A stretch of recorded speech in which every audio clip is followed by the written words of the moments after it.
Hello, I'm super happy to be with you today. My name is Valentin. I work for Google Cloud in Paris, France. I have a quick poll. Who in this room is a developer? Almost everyone, that's great. You're in the right room. Who has ever written any kind of concurrent code with threads of Go routines or any other? Almost everyone. Great, great. Who has ever used a semaphore? Many people, I didn't expect that at all, actually. I thought no hands, but you're great. Who has ever used a mutex or a synchronized block in Java? Many people. That's great. We're all in the right room. So, a semaphore is a counter used to control access to a common resource. The concept of semaphore applies to any concurrent system. It is not specific to a programming language. It is somewhat similar to a mutex, but allows several processes concurrently in the critical section, instead of only one. Today, I will show some animations and some code, a little of Java and a lot of Go. I will show two ways to use a semaphore, decrementing or incrementing. Let's say the local swimming pool has a capacity of 12. This means that it can hold any number of swimmers between 0 and 12 at any given time, but not more. This is a fictional swimmer inspired by the mascot of a popular programming language. As long as the number of swimmers doesn't exceed the capacity, everything goes well. But if many swimmers access the pool anarchically, then the congestion will cause injury and pain. We don't want that. When more than 12 swimmers want to jump in, they should have to wait for some previous swimmers to leave the pool first. Let's see the most common technique, which consists in taking something when entering the critical section. We can enforce the safety rule with this nice technology device by having swimmers wear a special swim cap provided by the swimming pool. Only 12 swim caps are initially available at the foot bath. The pool capacity is maxed out when the cap basket is empty. And of course, everybody respects the rule. As you can see, the safety indicator remains green. In Java, semaphores are directly available in the standard library. Creating a semaphore with an initial number of permits is straightforward with the constructor. Each swimmer, in its own execution thread, acquires a swim cap, then goes swimming for some time, then releases the swim cap. Please note that acquire on line 5 is a blocking operation until a swim cap becomes available. In Go, it turns out that a buffered channel is semantically equivalent to a semaphore. We can use a buffered channel of swim caps. The underlying type definition of a swim cap doesn't really matter. We don't use its data at all. We only use it as a synchronization artifact. Much like the baton in a relay race, the baton is just a signal. We don't care about its color or its exact properties. This is the actual code of the simulation we've just seen. First, we create the channel with an initial capacity. Then we load the channel with 12 caps. The counter value is 12.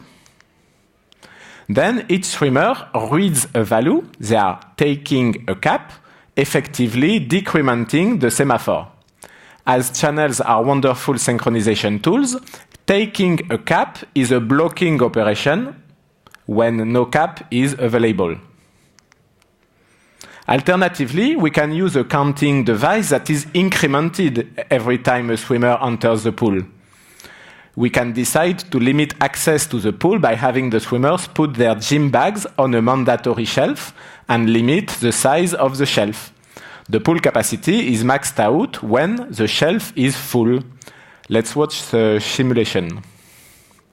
The safety indicator is green because the gym bag shelf rule is just as good as the swimming cap rule, even if each swimmer is giving a token instead of taking a token.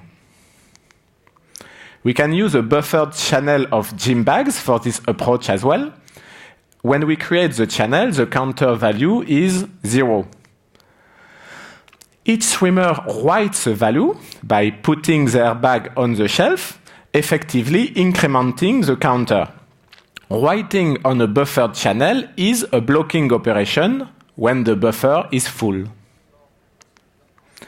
I've not tried to implement this exact behavior in Java. I think that any blocking queue implementation would do the job. Also, remember that whenever using an incrementing counter is not possible or not practical, you can always use an equivalent decrementing semaphore instead. The real original semaphore is a decrementing counter. With the gym bag example, I just wanted to show that in real life, a physical artifact can either be added or subtracted to achieve the same limitation policy. Semaphores work really well in theory and in practice, but in the real world, one may want some more advanced usage.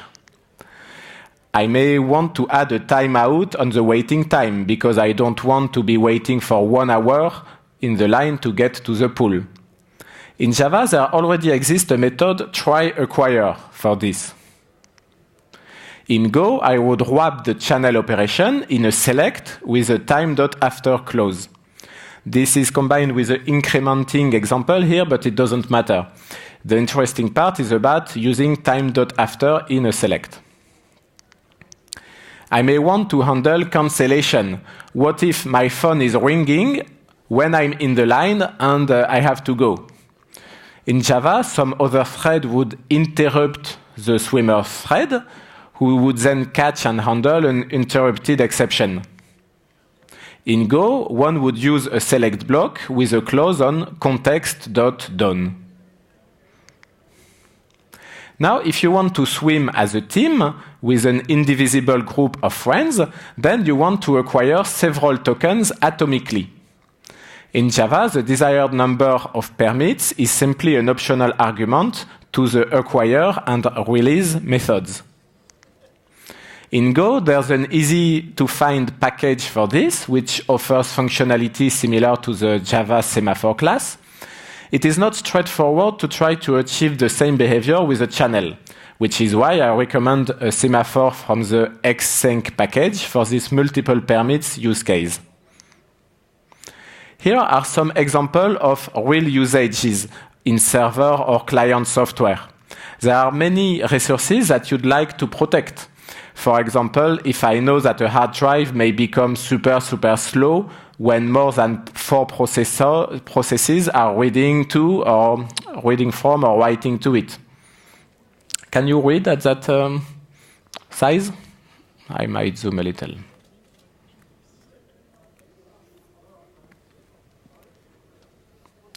Also, I want to emphasize that a semaphore is more useful than a simple atomic integers.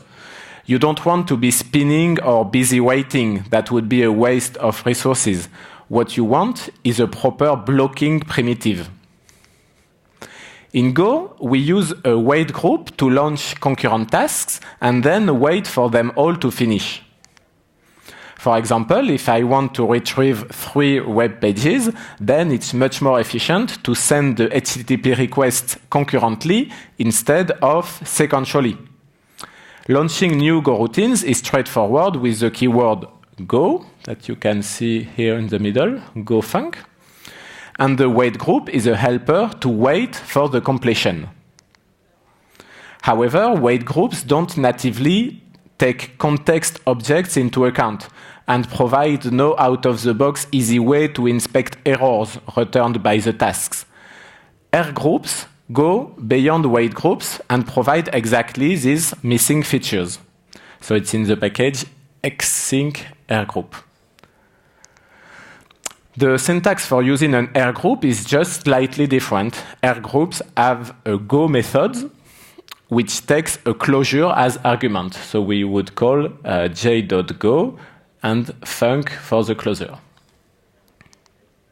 However, R groups don't have any built-in way to limit the number of tasks that are active at any given time.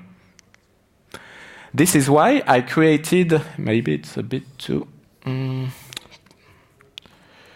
Okay, I created a SEM group for semaphore group, which wraps an R group and limits the concurrent execution of tasks. It's a drop-in replacement for R group. Its methods and usage are exactly the same, except for the constructor, which takes an extra parameter n, the concurrency limit. I've not done the paperwork to open source it properly yet. Yes, I have to ask my employer for this kind of things. But here is a gist where you can find the code in a single source file of 50 lines, ready to use in your project if you want to. The important thing here is not the list of features of this object or the complexity of its implementation. What matters is to understand the basic building blocks that enable correct concurrency and how we can build on top of them. Concurrency bugs are pervasive and super hard to debug and to reproduce. They often manifest themselves only in production. Data races and unlucky timings are regarded as kind of harmless, while in reality they are very serious problems. Concurrent code is often difficult to write and to reason about. This is why building on top of simple, well-understood concepts is so important. My takeaway is that concurrency is tricky in general, and semaphores are human-friendly and easy to reason about. I'd like to thank my colleague David Gageot for his wonderful presentation tool DemoIt that I'm using today, as well as Gopher.js, which lets me run Go code in a web browser, because this is the actual code used in the simulations that were running live today. Thank you very much for listening.